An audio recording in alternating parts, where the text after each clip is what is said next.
आपने भी शायद ये नोटिस किया होगा कि कई बार हमें क्या महसूस हो रहा है, ये हम खुद एक्सप्लेन नहीं कर पाते हैं।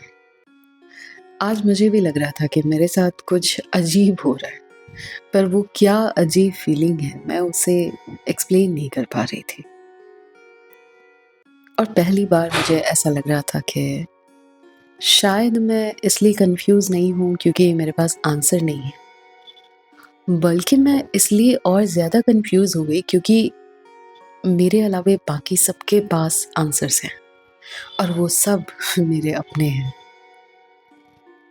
मुझे ऐसा लगता है कि जब कोई इतने कॉन्फिडेंस से बोलने लगे कि तुम्हें क्या करना चाहिए और हर कोई ऐसा बोलने लगे, तो कभी-कभी अपनी ही आवाज़ को सुनना बहुत मुश्किल हो जाता है।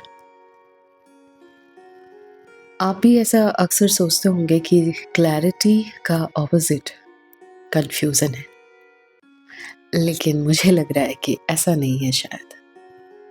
क्लैरिटी का ऑपोज़िट है दूसरों की सर्टेनिटी।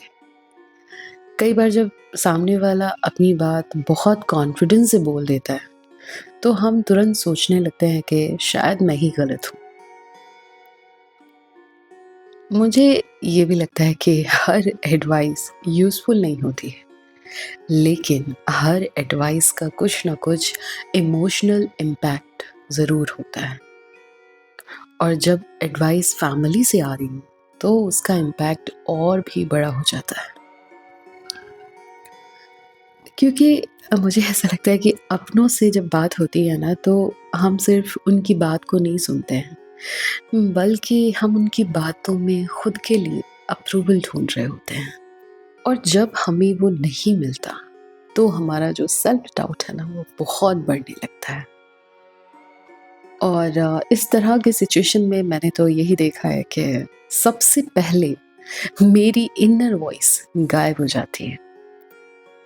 जब आसपास बहुत शोर हो तो आपकी खुद की आवाज़ दब जाती है।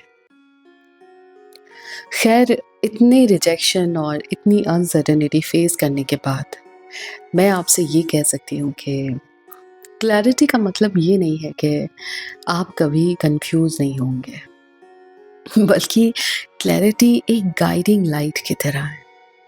जब आपके आसपास बहुत शोर हो, सब बोल रहे हो, लेकिन आप वहाँ से निकलकर वापस अपने अंदर तक लौट सकें और अपने भीतर दोबारा से ये ढूंढ सकें कि आप असल में क्या चाहते हैं।